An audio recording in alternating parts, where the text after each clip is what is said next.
in binging? Not me. I come out hot. I come out dialed. My first match is the same as Championship Sunday, and so is Rec. Sorry. So is Rec. whether it's against pro colleagues or 4-0 players, it does not matter. James will be locked in. I mean, we remember our last Rec game. Me and Anna versus you and Dave Fleming. Oh, that was not dialed. Oh yeah, that was the bronze medal match of some tournament, right?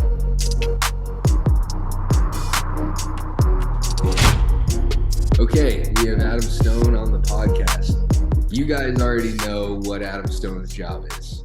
It is to run my podcast and just basically do whatever it is that I don't know how to do, don't want to do, just not good at, all those things. Everything I lack as a podcaster, Adam Stone is that. So take over. There you go. So I have a great question to start it off, James. What would you say when we're on here together, unless there's a really, really good reason, we just don't even talk about singles in the recap? What do you think about that? I think that there's always a good reason to not talk about singles.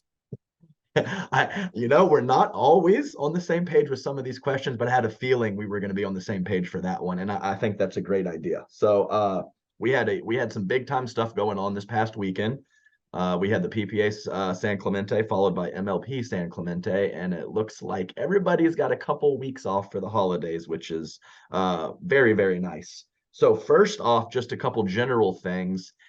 How did you feel about the year-end format for PPA, and what was the buzz or the vibe kind of in the player tent and that kind of thing about this special format?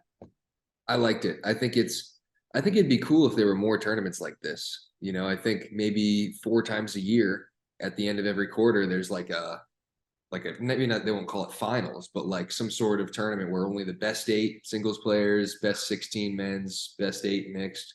I think it's cool because everyone there is a great player, and you're not dealing with, the first couple rounds, it can get a little weird. Like maybe that first round, it's just, you're not getting a good rhythm sometimes because pickleball is still not that deep. And a lot of times, especially if you're high seed, which I'll usually be, like those first rounds are just, I think we could do without them sometimes. And outside of the time where me and Anna actually lost first round to Diescu and Rachel, but I guess we could have done without that one too, right? I would have hoped it. So either way. But I think it's better to just kind of condense everything sometimes where it's only the best players, every match is high quality. And I think it's a fun format to do the group play thing just because every tournament we play is the same. So it's always, round by round, and it can get a little boring. I mean, I'm not really complaining about it, but I think it'd be cool if we changed it up sometimes. I think maybe something like this 4 times a year, something else. I don't know if you have any ideas. I think we should just keep changing it up because we don't know what works and what doesn't. Like pickleball is so new. I don't think we should just stick to one format for every single tournament. Yeah, I think a quarterly makes a lot of sense. You don't want to get carried away and have it half and half. It should be special when the format's changed. And I agree. I think we should keep the standard tournament as the bulk, but a random mix up here and there, whether it's a tournament like this or just a way to get some different partnerships and some different looks is great. And I mean, you said it. I mean, not knocking these guys at all, but the two pools in men's going by point differential percentage, the fourth team of 4 in each of those pools is Julian, Arnold, AJ Koller, Jay DeVilliers, and Darian Young. I mean, that is high level play right there. Everyone is legit. No question about it. I noticed a little something that I thought, and I was wondering for you personally, and if you noticed this with any other players, about just possible physical and mental burnout. With this being the last kind of 2 tournament combination before we have a couple weeks off. It's funny. Like I was talking to Ben Johns and he was like, yeah, I wasn't super engaged in MLP. I was kind of like going into it kind of, I don't know if he said he felt burnt out, but he didn't feel like he really was super locked into it. And then he goes and he wins with the team that he had. So I guess I think maybe he was just saying that to me to kind of flex on me, like I don't care, and I'm just gonna win. I don't know, but that's one case of like sort of burnout that I had heard of. I mean, I didn't feel too burnt out because we did have 3 weeks in between our last tournament and this one, which I think is a good amount of time. But I actually felt more burnt out after nationals. I think Okay. that progressive draw is really what killed me. But I think for me, and again, I didn't really talk to that many pros. I'm not really good at socializing with the pros. At these tournaments, I kind of just, as you know, I just go into a corner and just sit there. And mixed doubles, you mentioned it, 3-0 in mixed doubles play, a plus 27 point differential. Very good stuff. Let's go through your 3 pool play matches, and then we'll also touch on the semifinals as well. So first off, we'll go with Catherine, Parenteau, and Thomas. You guys ended up winning that one 11-9, 11-3. How'd that match go? Went well. I think that was probably my best match of the day, just in terms of my level. I think I played really at a high level. That was my first mixed win over Catherine, I think. So that was cool. I think that was just the best I've ever played against Catherine. I think my thirds were on. I think that was the biggest thing for me this weekend, is just my transition, my thirds, the soft stuff is a lot better. And I think a big part of that is the power air. It's not a soft paddle, but it's a lot softer than the 002. So I felt like I was getting to the kitchen a lot more. Once I got there, I was good. I think I've always been confident that once I get to the kitchen, I'm good. But I think just, the serve is helping too. Like the bigger you serve it, the easier your third is. And especially in mixed, like if you're hitting a huge serve in mixed to a girl and you still can't get to the kitchen mixed, you just suck. And I was able to get to the kitchen most of the time, not every time. I'm not Adam Stone, but I was getting my way up there.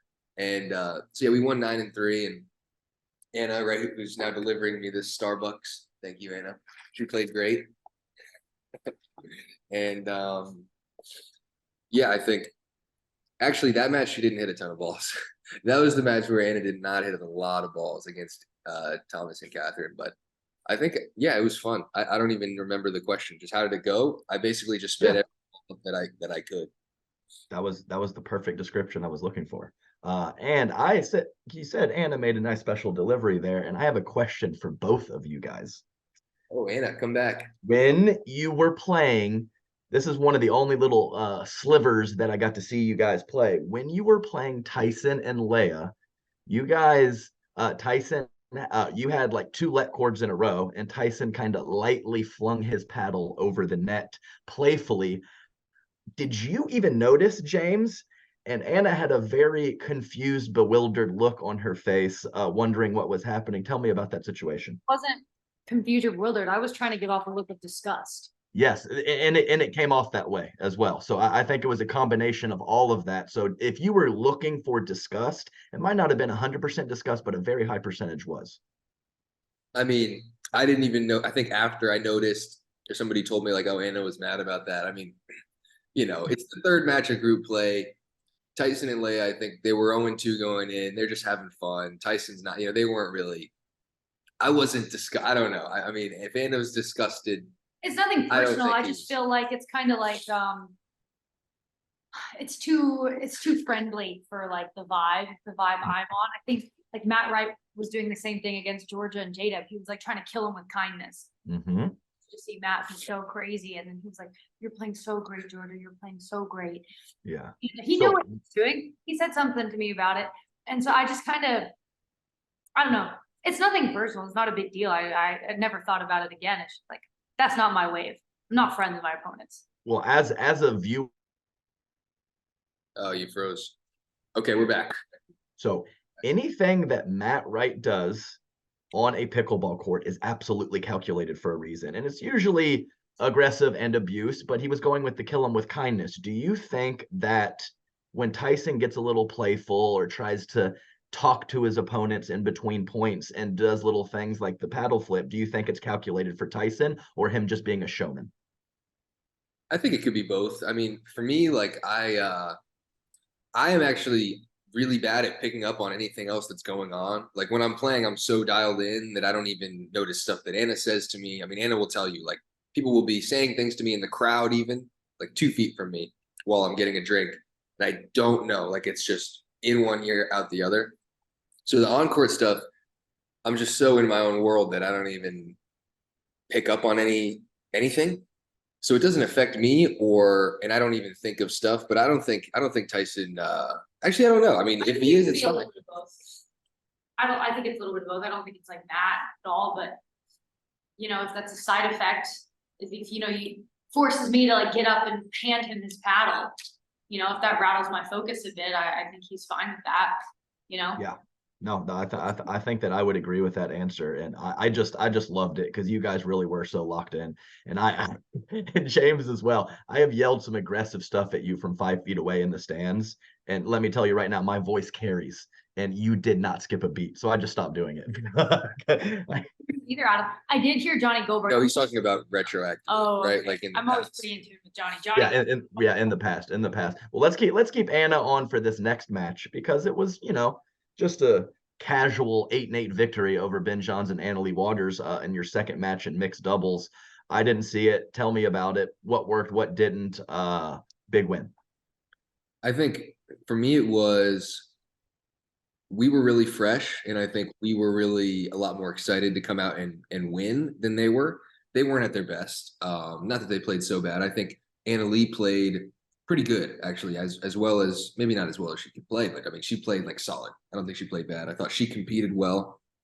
Anna Leigh's always going to compete well. And I think maybe she made a couple hasty decisions because Ben wasn't necessarily as locked in as he usually is. He lost his first round of pool play in singles. It's the same thing. I think he's just maybe a little bit of a slow starter, especially early in the day. And he's not used to, in the first match of the day, having a tough team to play, right? Like his first couple rounds are usually a walkthrough. So then this format kind of presented a unique situation where you get him early in the day, maybe similar to a JW, and you could beat him. And I didn't think he was that locked in. And then because of that, Anna Leigh started to maybe overplay a little bit. I remember in the second point of the second game, she like poached across, and I just hit an easy third shot drive across the other side winner. She had some speed ups to my high backhand, which is like, I'm always ready for that one. That's kind of like the worst spot to attack me, I would say. And I think she even knows that. I think she just maybe was a little trying to overplay to overcompensate for Ben not being awake. And that kind of snowballed, and we stayed solid. I mean, Anna didn't make any errors, and she got out of my way, which is great. Anna is very good at getting out of my way, not just on the court, but just in life. Like if I'm going, like I'll just give her a shoulder check in the house. And I think it was just a kind of a perfect combination of those two things. Like we played well. We didn't do anything spectacular. We were just solid. I mean, I didn't. We played our best either. We played pretty good. Yeah, I was aggressive, and I got to the line a lot. Got to the line. That's number one. Get to the line and win. And would you share similar sentiments on a kind of the flow of the match and how that went, Anna? Thanks for making sure to include me, Adam, and giving me the floor. I appreciate it. Yeah, I would say so. I think James and I kind of came in with a different focus mentally in that match. Just kind of wanted to put a little less pressure on ourselves. Yeah, I think I was having some pretty good success going at Ben. I've been working on some things, but I was like popping on my dinks a lot at the start. I was pretty frustrated with myself. And then, yeah, I think Anna Leigh made some errors, maybe a little overplaying, maybe just not being the sharpest. This format doesn't favor people who really like to work into the day, which would include most teams, but I think, you saw that J-Dub and Dylan did advance on a full play as well, but there are, definitely some people who like to kind of work their way in, been losing. Not me. I come out hot. I come out dialed. My first match is the same as Championship Sunday. And so is Rec. Sorry. So is Rec. whether it's against pro colleagues or 4-0 players, it does not matter. James will be locked in. Oh man. I mean, we remember our last Rec game. Me and Anna versus you and Dave Fleming. Oh, that was not dialed. No. Oh yeah, that was the bronze medal match of some tournament, right? When wait, what happened? Riley didn't want to play the bronze, right? And so Dave and I came out and I think you were borderline cramping as well during that match. But anyway, so that was leg 2 of the 3-match pool play, and then the last one was Tyson and Leigh, and we touched on that briefly with some that incident. But 11-8, 11-3 against Tyson and Leigh. Anything noticeable or whatever, just a kind of smooth match? Pretty smooth. I think we should win that just because, like, for us, it matters a lot more than it did for them. I think they had already maybe been eliminated up to that point, or I mean, they were 0-2, we were 2-0, so we had all the confidence. I think it was kind of just like we just, we should win that, and that's what happened. We came out solid, no real letdowns, and I think that's one thing that Anna and I are good at as a team is just we don't go up and down too much. Like we're really consistent generally we've been, and in terms of our results, and just that we're not going to give you any free points or too many free points because of like focus errors or anything like that. So if a team comes out and they're maybe not as engaged or they're a little bit less engaged than we are, then I think we should win. Yeah, no, that's just so important at the pro level as well, because no matter what, there are physical peaks and valleys. There are how well you're playing, how not well you're playing in certain situations. So if you cannot have that mentally and emotionally, it just makes it so much easier to handle those little dips when you are not playing your best. So that's a good little note for, you've 3-5s, 4-0s, and whatever out there. Stay locked in, knowing you're not always going to play your best, and that's perfect. Moving on out of pool play, playing the Jansens, and what a score line: 11-8, 7-11, 9-11. Couldn't get it done in the third. I know you got some stuff to say about this match. Let it fly. Yeah, I think I dealt with a little bit of cramping, which it's weird because that was something that I've really dialed in and not dealt with. I had that in Minnesota in February of 2023, which is almost a year ago now. But throughout the entire summer when I was sweating like crazy, I've been super disciplined with like my preparation, eating the right things, and I didn't cramp in the summer. I didn't have physical issues. So then to have it in San Clemente, I think it was just a result of me kind of downplaying the fact that it was, or me thinking, look, it's in San Clemente. I'm not going to sweat that much. It's like 60 degrees. I should be fine. And I didn't take my preparation as seriously. And I cramped, and it's just tough, man. Like I've got to always be really like perfect physically, because the way that I play pickleball is like more physical than it needs to be, right? Like I make it too physical, and it's like doesn't have to be that physical. That's just how I play.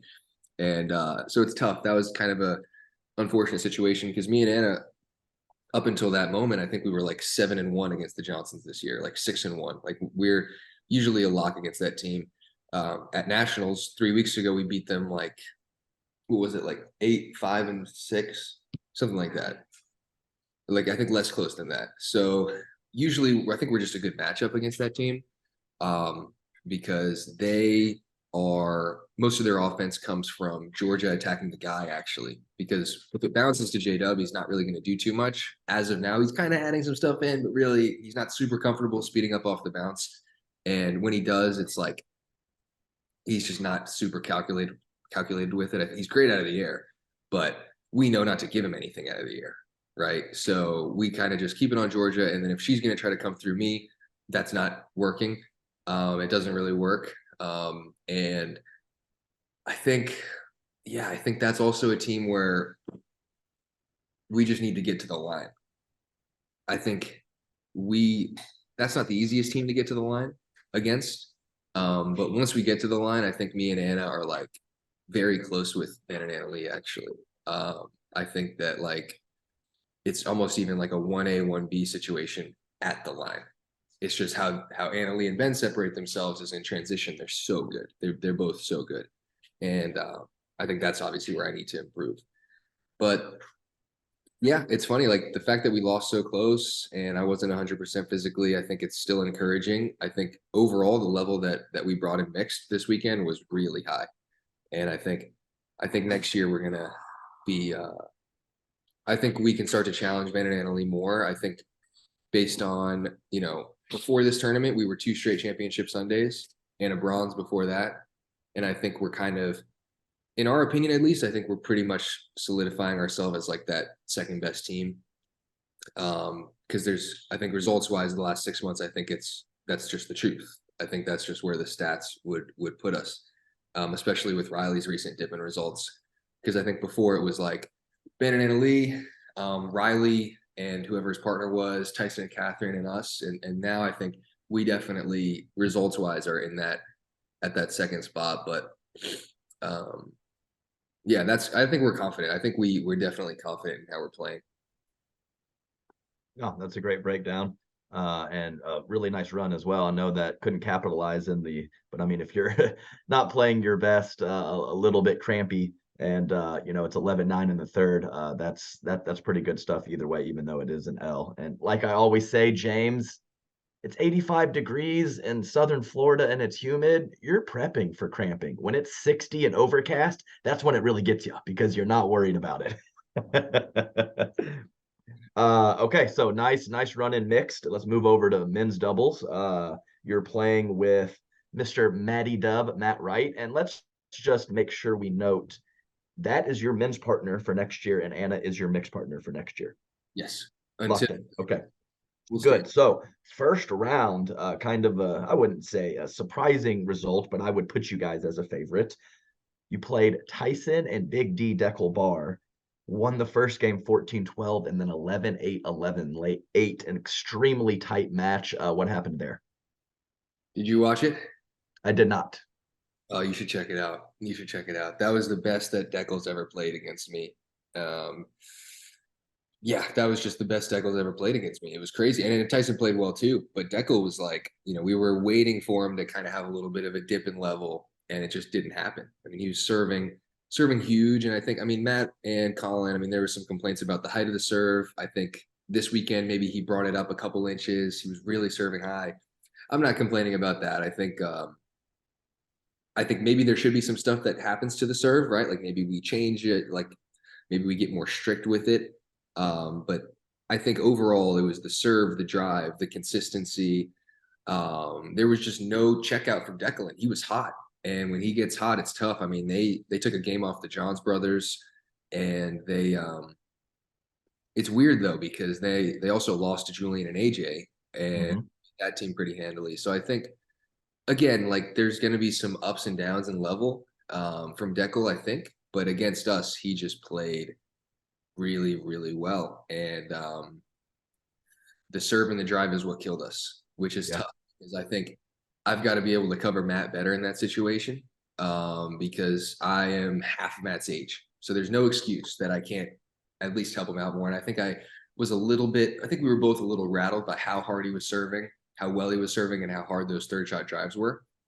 And it was crazy, because then when Tyson would serve and drive, we'd be like, oh, this is a relief, which usually Tyson's serve and drive is great. And it is great.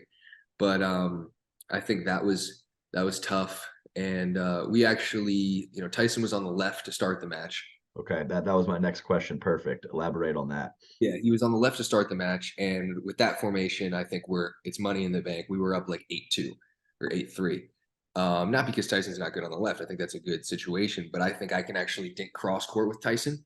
And if you can dink cross court with Tyson well, which I had a lot of success doing, just grinding with him, wasn't doing anything crazy, then that becomes a situation where Tyson's got to bail out down the line to Matt. And I think Matt head-to-head against Tyson's a good recipe for us. So we were up big early. They put Dekel on the left, and then Dekel he was really consistent. He wasn't speeding up a ton, but I think he was really hot with the serve and the drive. He wasn't making mistakes in transition, wasn't missing dinks. And when he did speed up, it was good. And I was just really impressed by his level overall. Yeah, and I believe talking with old Big D this past weekend that they are going to lock that in for the first 6 months of 2024. What do you think about that partnership moving forward? Possible contender or chances of consistent medaling from those two? Yeah, I think it's cool, because they have such a they really do have that ability to both play the left and the right. And it's weird, because I thought their best chance would actually be Tyson on the left, because it's kind of similar to what me and Tyson did, right? Tyson on the left, grinding guys down, cross court, and then Dekel is just ready to counter with the backhand. But it's just the fact that they can both play either side, and the threat of the serve and the drive from both of them is so big that's a team that I think they could beat anybody. And I don't know if they'll be consistently medaling, or if they'll medal here and there, or whatever it is. But it's a different team, right? Because that serve and the drive, that's going to be the best team for sure when it comes down to serving the drive. They can get hot and just get on big runs. And I think Tyson is also such a good teammate and such a good, like, he'll keep you in it. He'll help keep you focused. And I think that'll help Dekel a lot. I think kind of that, I think Dekel might have had a couple issues with being in and out, maybe making some errors. That's what people say or whatever. But I think Tyson will help him stay focused and maybe get the best out of Dekel. Yeah, big man he's a beast out there, but he's a sensitive guy. He needs a little help and a little light tap on the butt here and there, just some support. And when he has that, and of course, when the serve is firing, it really kind of sets up his game. So good insights there on that team, and I think that they definitely have a shot to do some damage at tournaments in the first half of 24. Here's a question for you, James. Are you never thinking about this, or do you occasionally get a little more amped up for possibly playing a former partner? Not really. I think it's weird because at this point I've played with so many of the players, and I've already played. I mean, Tyson, I played him in mixed, I played him in men's, I played him in MLP. I'm going to play Tyson so much, and I'm also going to play. I don't know. I don't really think about that. Maybe in 2025, where both my partners are year-long partners. And then the year before, both of my partners have been year-long partners. And then I switch. It's like, oh, well, that's who I played with the entire year. Or if I were to play Anna next year or something, I'd be more fired up because I've only played with her maybe. But this year in men's, I played with Rafa, I played with Tyson, I played with Matt, I played with Tyler. It's so in men's, I don't really think about it that much. So no, I mean, I'm just such a blank slate of nothingness in matches that I don't really think about the part, I don't think about any of the narratives. When people bring that stuff up, it's funny. I used to think about that in tennis, actually. When I played tennis, I'd be like, oh, well, this guy beat me last time, or this guy said this. I used to be way more personal in tennis. And in pickleball, I don't know, maybe it's just weird. When I play, I'm just literally, there's no thoughts going on in my mind. I'm just I'm literally just nothing. Maybe that's what it takes, because Ben says the same thing. So all these people thinking out there, just go blank slate, and maybe you'll be a top 5 player. JW, probably. Yeah, probably. And speaking of Ben, next round, Ben and CJ, you guys went down in that one 11-9, 11-4. Anything special about that match, or they just play well? Ben played really well. And I think a big part of that was because we had beat Ben the previous day. And the serve and the drive was on. And he just, I mean, Matt will tell you, Matt was Ben was hot. And I think we got a little, I don't want to say unlucky, but dang, I mean, Ben and Dekel both played probably the best that they've played against me. And I don't know if that's because I'm playing with Matt now. They want to try to, I don't know what it is, but they played good. And I don't think we did too much wrong. I think I got to the kitchen pretty well. I think I made a few mistakes here and there. I think we're still settling in. And I mean, Matt and we've got a long way to go. We've got a long year ahead of us with just figuring out what works for us and what balls I'm taking, what I'm not taking. I think it might take a couple tournaments, but I think when we hit our stride, we'll be good. Yeah, and it makes a lot of sense to me too, because the very, very few times that I have beat Ben in my career and then played him the next tournament, he absolutely destroyed me. So it's almost like he beats me so many times that he just kind of goes through the motions, and then I actually caught him a time, and then he refocuses again and then beats me 5 times in a row or something like that. So not surprising at all that that's kind of how it shook out for you as well. Third round of the pool play, Koller and Arnold, 5-5, pretty dang routine against a kind of a high ceiling, low floor type of team. What was the vibe of that match? It was funny because I missed 13 thirds.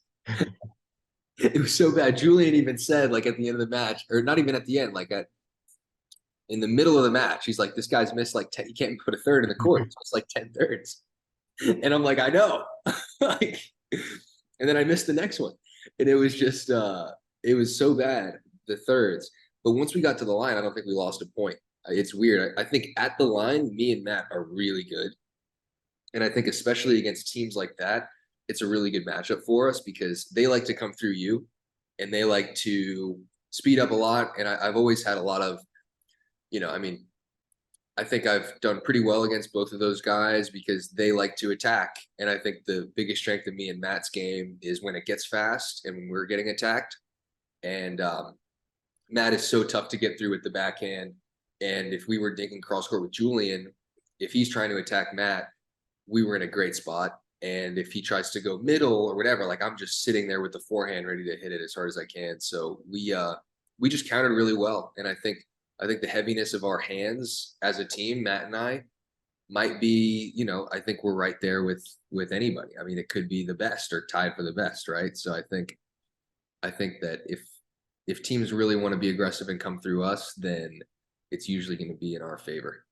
Yeah, well, to miss 13 thirds and win 5-5, you must have not lost a point at the kitchen line, James. Okay, so you guys ended up going 1-2 in pool play, but made it through from the games in the point differential and ended up playing Riley and Thomas Wilson in the semifinals. 11-7, 11-8. You took the L. Tell me about that one. They played really well too. I think Thomas is playing really well. Thomas is dinking well and playing with a guy like Riley, where Thomas doesn't have to hit a backhand. I think that's perfect for him because obviously Thomas isn't a backhand guy, but his forehand's great. And I think I had a little bit of success going through Thomas, but not a lot. And Riley played well. And I think next time we might want to be a little more patient. But we were up like 6-0 in both games, and then things just kind of went away from us. I don't really know what happened, to be honest. I kind of look back and I'm like, how did that happen? Like, it's like I just woke up from a dream and lost, like it was weird. They just ripped it from us. I don't know. I actually think that we might be the better team or we might win next time. But that was a weird one because it was 7-8, but I really think it could have gone either way. It was kind of just big runs and yeah, I don't know. To answer your question, I don't know. And do you know anything about that partnership moving forward? Was this a one hit wonder, or is that something that might be happening moving forward in at least the first part of 2024? It's my understanding that they're playing the first 6 months of next year together. So Okay. I think that's a good choice for Riley. Yeah, no, I like it. And I mean, like we touched on the Tyson and Dekel as well. Those are some really quality teams kind of, after, you guys, the Johns, those two, and I'm sure I'm missing one or two others. I mean, that's a quality 5 or 6 teams. And really, I'm sure there's going to be, it would be surprising to me if, if there's any real crazy dominance from anyone besides for possibly the Johns brothers with that, how quality everybody is. Yeah. So yeah, we had Julian and Collin in that same pool, and Collin, he made a little interesting interview where he called out Julian for being a clown, and then he doubled down on social media. So last segment of this episode, tell me a little bit about that, and because I think that Collin and you are probably the polar opposites on what affects you on court or what bothers you in terms of trash talk. I thought it was hilarious. And what are your thoughts on that situation? I don't even it's weird because I've never found Julian annoying. Nothing annoys me. It's like I don't have feelings. I just maybe I have like something wrong with me. I don't know. So I can't even people. It's the craziest thing. Like 8 months ago, I'm also kind of insulated from pickleball players a little bit. Like I'm not really that social with a lot of them. Like I'm not really going on my Instagram and stuff. Usually it's all just Chanel doing it for me. So I didn't realize that some players thought Julian was annoying or like that Matt was annoying. And I just thought Julian was like this happy guy that was like saying andiamo and stuff. Up until like 8 months ago, people were like, oh yeah, like people were saying this in a group. And I was just like, wait, what? Like I didn't even think about it. And then the next time I played him, I was like, oh, I guess you could think that he's annoying. But I never really, I don't know. So that didn't really occur to me. And seeing Collins, it's just so funny. Like having them go back and forth, watching it on YouTube was awesome. Like Collin, I don't know, Collin was like finger wagging him. Collin was going like this to him. Like, I think that's perfect. I want to watch them play again like 10 more times. I think it's my two favorite matchups. My favorite matchup was always Collin versus Riley because that's awesome. Like that is the best thing ever. And it's never, I don't think there's anything better than that because Riley, like they literally hate each other. And it's real and it's awesome. That's what makes it awesome. And I think those are the best. Like when there's genuine hatred and one of the players is Collin Johns. Those are the best rivalries. and one of the players is Collin Johns. Yeah. And I never like played Julian enough because when he was first starting, I mean, I don't know, Dekel and I were playing well and it was never really an issue. It wasn't like we always beat him. It was only a couple times that we played. But I think it's great as a fan and a viewer to just get that different personality and that little spice in there. So I'm all for it, even though I can definitely see from a player's perspective playing him consistently how it might get under your skin a little bit. So honestly, I think maybe the reason that I don't find other players annoying is because I'm annoying. I watch myself on YouTube and I'm just like bouncing up and down. I look like I'm on crack. It's like, oh, that guy, like I couldn't imagine playing myself. Like it must be like a trip. I don't know. Hey, that's the perfect ending to this episode, James. Let's get back at this next week. Until then, enjoy the weekend and a little bit of time off. And we'll get a little, I think we're going to get a little personal with some of my questions on this next episode, just to spice it up for the viewers since we don't have any pickleball to talk about. And until then, have a good one, bud. It'll be kind of funny. Like we preview this next one as like the personal episode. Like, oh, we get to know James. We get like 10 views. Like nobody cares. Nobody cares. It's like, I want to hear the breakdown of the matches. I don't give a dang about it. Yeah, you might be right. We'll find out. How about that? Okay, see ya.